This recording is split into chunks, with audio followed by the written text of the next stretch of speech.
Right, 1975 and the old Scott base. I went down to collect rocks and fossils for Canterbury Museum's new Antarctic hall. And with me was British geologist Sue, who had done a PhD on Antarctic rocks, but the men had collected them. Now here we are on Mount Fleming, 2 weeks into our program of collecting. Sue is the third from the left, and you can see, if you look at our jackets, they're far too big for us.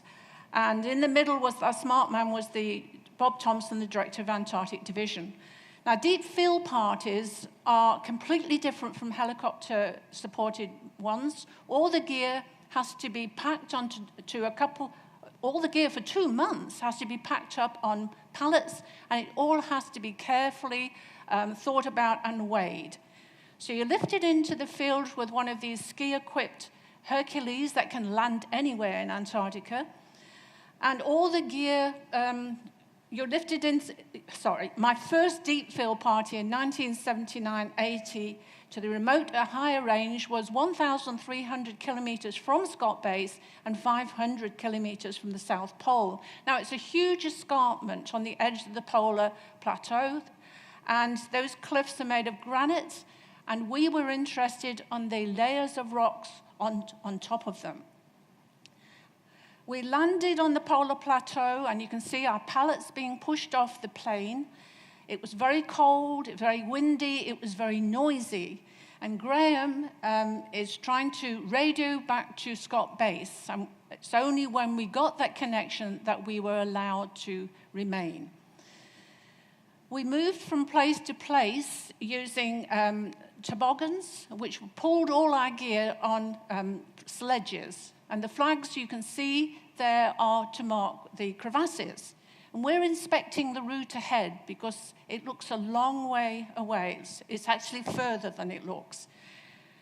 The air is remarkably clear in Antarctica, and it's difficult to determine distance. It's very deceptive. You think you know the scale there, but it's only when you see that little figure at the bottom in the middle that you can get a true appearance of scale. Traveling with sledges is an art. They sometimes tip up when this ski catches in a snow ridge, and then it flips over and the person at the back is thrown off. Now, this was our 13th overturn in one day. And it's difficult to right. You have to unload the sledge to push it back upright, and then you have to lash it again. Crevasses are the most feared things in Antarctica, and everybody's got an awful crevasse story they can tell. When you travel, you keep away from crevasses like this. Some of them are huge, but often they're not very clear, like this case here. Martin is probing because obviously that we've fallen sideways into a bit of a crevasse. He wants to know how deep it is, how long it is. Now, it's quite late in the afternoon, and we've got a long way to go to those mountains in the background. But it's light all night, so we can just keep on going. Home is 2 yellow tents. They're very stable in high winds, and it's odd when you have a really bad storm, just thinking that you've only got 2 layers of thin fabric protecting you from the vicious weather outside. It makes you feel very vulnerable. 2 people sleep in the tent, but usually 4 people cram in for the communal meal.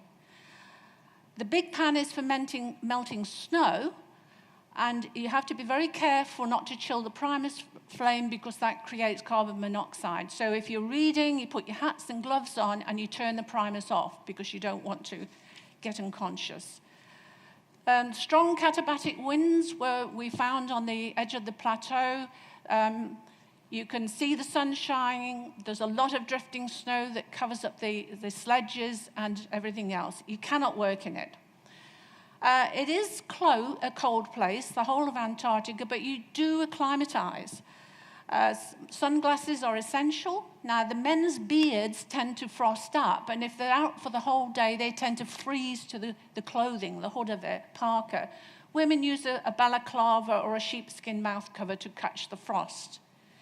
Now, everything is al fresco. These are 2 loos.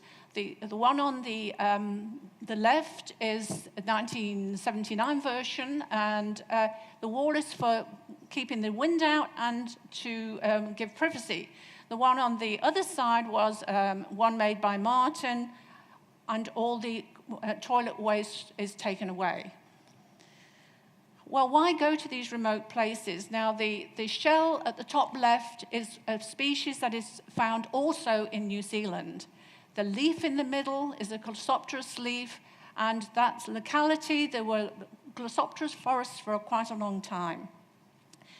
In the rocks of Devonian age, you get some really interesting animal traces. You get a big track on the left-hand side made from the Eurypterid just below. Lots of wormy-type burrows in the rocks, lots of life, but no actual shells. So I spent a lot of time looking at these. This one is the top of the Devonian pile, and they're fish fossils. And you can see the fish plates there in the beds. Some of the fish were up to 9 meters length, and that's the skull in the middle. Lungfish were just emerging onto the land. So very interesting stuff. Now, in 1983, when this photograph was taken, the dogs were still at Scott Base, and they loved to be visited.